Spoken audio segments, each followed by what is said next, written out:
Pour le tutoriel d'aujourd'hui, on va continuer à parler de la 3D classique dans After Effects en se concentrant surtout sur les axes X, Y et Z et les rotations. Pour les fichiers sources qui sont utilisés dans mon projet, j'ai créé un dé dans Illustrator. Comme ça a été le cas dans plusieurs exemples ou plusieurs tutoriels, c'est important de savoir que si jamais vous voulez animer ou déplacer les éléments séparément, dans Illustrator, vous devez créer chaque élément sur des calques séparés. Fait que si vous voyez ma fenêtre de calque ici, j'ai la face 5, 4, 3, 2, 1, où est-ce qu'on retrouve un carré plus les points qui sont nécessaires là, pour chacune des faces, mais celles-ci sont sur des calques différents. Une autre chose qu'on a porté attention, c'est la taille de mon plan de travail. Donc, mon plan de travail va être la taille que je vais vouloir avoir pour ma vidéo. J'ai aussi créé mes objets au centre de cette composition-là, juste pour me faciliter la vie dans After Effects. Et chaque face de mon cube va être de la même taille. Donc, ça pourrait être 500 par 500, par exemple. Pour ce qui est de la musique, c'est un groupe qui s'appelle Araya. La pièce s'appelle How Bounce Glitch.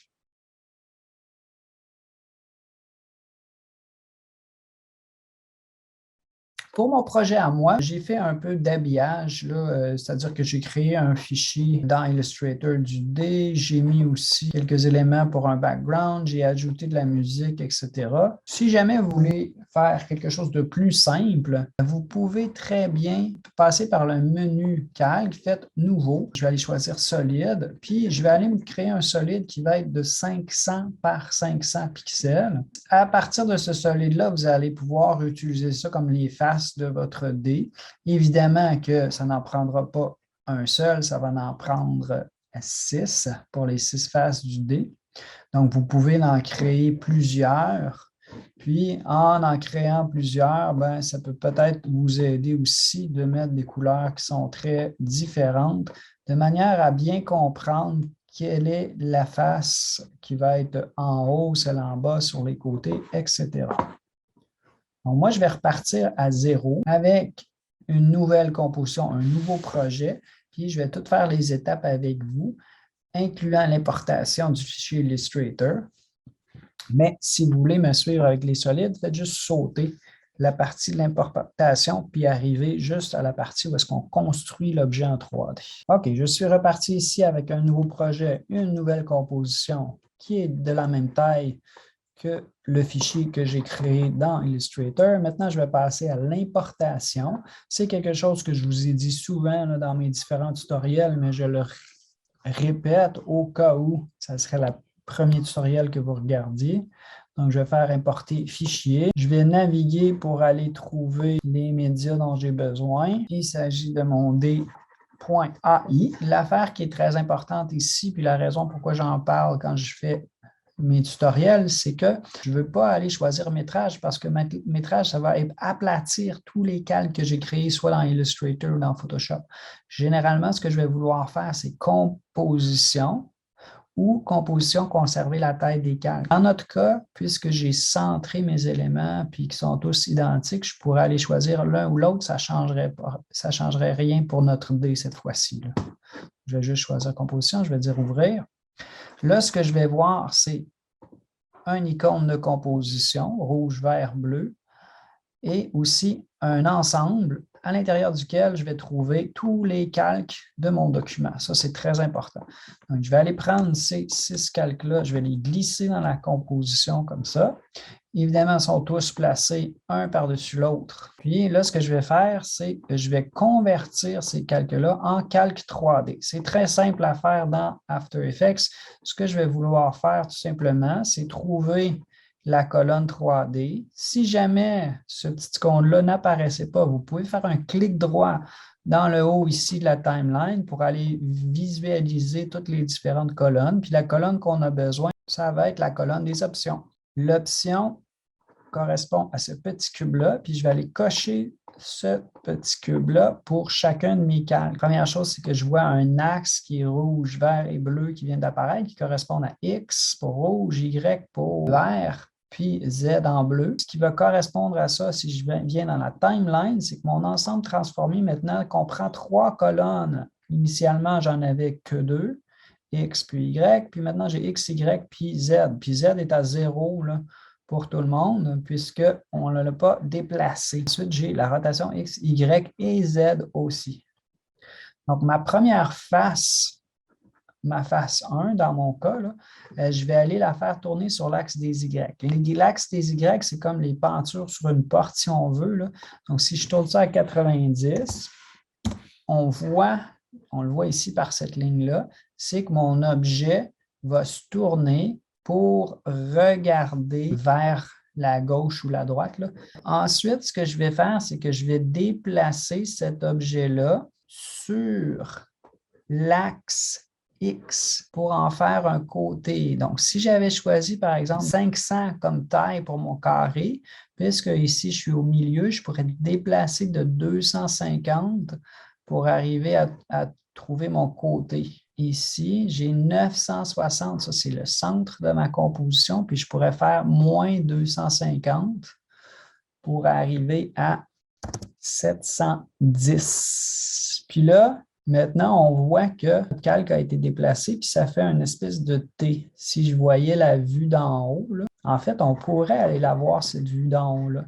Normalement, quand je travaille en 3D, ou avec un logiciel de 3D, je vais souvent avoir accès à plus d'une vue parce que c'est difficile de comprendre ce qui se passe si on voit juste de la vue de face. Là, on est par défaut à la vue de la caméra active qu'on appelle. Ça, c'est notre rendu final. Mais pour s'aider à travailler, je pourrais passer à 2 vues. Ce menu déroulant-là, il se trouve dans le coin. Faites attention, des fois, il est un peu caché, là. Donc, il faut s'assurer que notre fenêtre elle est bien étendue jusqu'au bout. Je vais aller chercher 2 vues comme ça. Puis à partir de ma deuxième vue, je peux voir là, ce que je suis en train de créer. J'ai l'espèce de T dont je vous ai parlé. Évidemment, moi, j'ai fait des petites modifications. Vous n'arriverez peut-être pas directement à cette vue personnalisée-là. Ce que j'ai fait, c'est que j'ai cliqué sur la vue de travail ici, cette deuxième vue-là, puis j'ai changé de haut, droite, bas. Vous voyez, vous avez plusieurs options. Là. Je suis allé chercher vue personnalisée 1 pour voir un peu ce que je suis en train de faire. Maintenant que j'ai ça en tête, ce que je vais faire ensuite, c'est que je vais aller voir ma face numéro 2, qui est celle-ci. Puis, je vais en faire un autre côté. Donc, je vais faire la même opération. Donc, je vais aller voir la rotation Y. Je vais faire une rotation de 90 ou moins 90.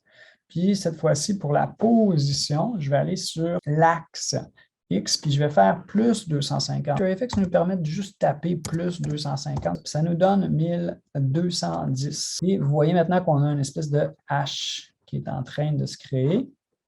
Pour la phase 3, donc je vais aller voir la rotation cette fois-ci.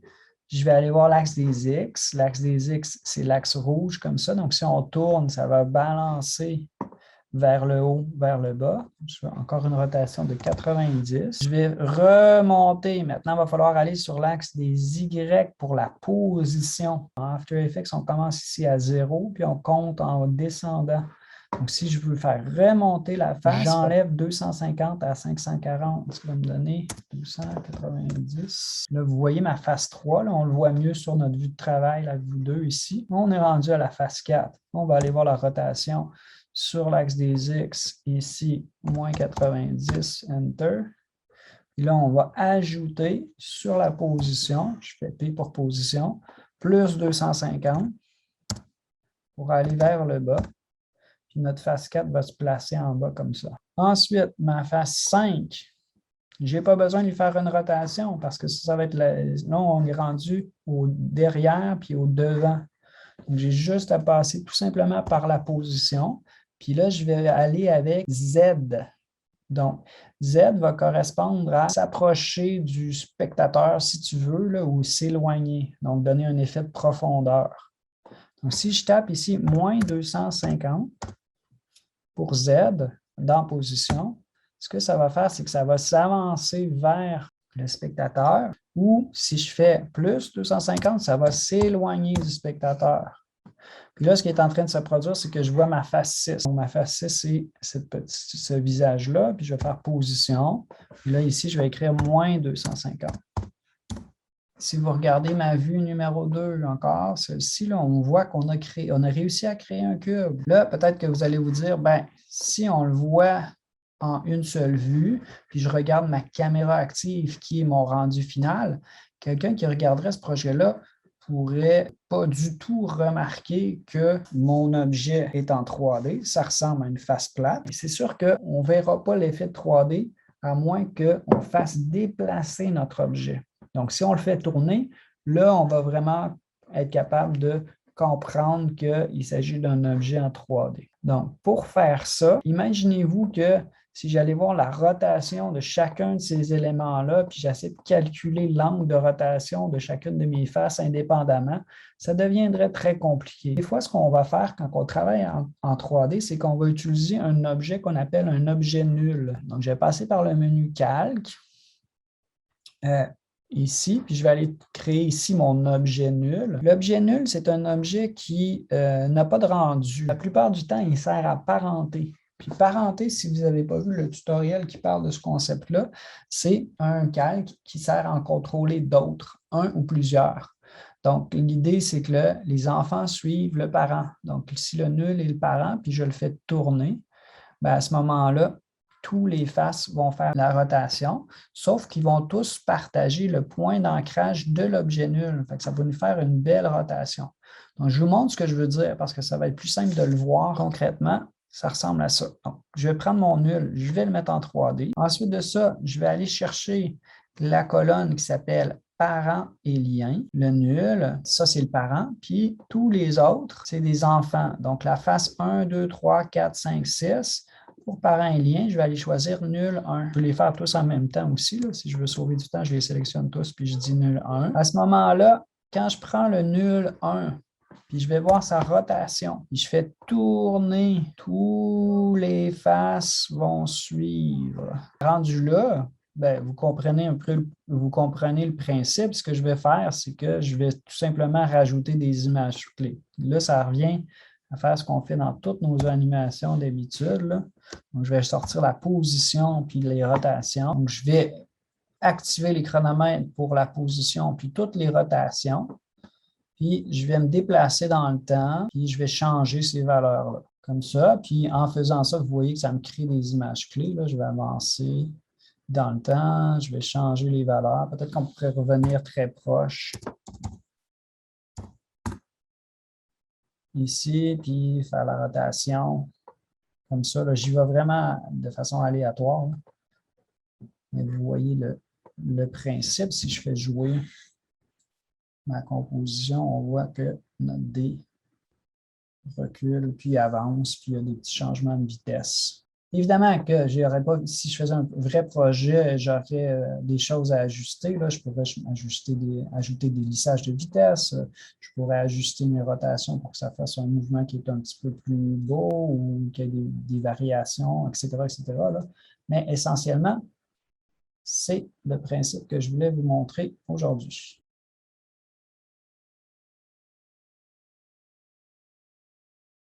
Pour aller plus loin avec ce projet-là, ben, ce que je vous conseille de faire, c'est peut-être de finaliser le projet, essayer de contrôler puis d'avoir une belle rotation, peut-être d'essayer de synchroniser avec une musique, puis d'ajouter un arrière-plan. Sinon, ce que vous pouvez faire aussi, c'est d'aller visiter Behance puis aller voir les autres tutoriels qui parlent de la 3D classique pour aller un petit peu plus loin dans votre exploration de ces notions-là.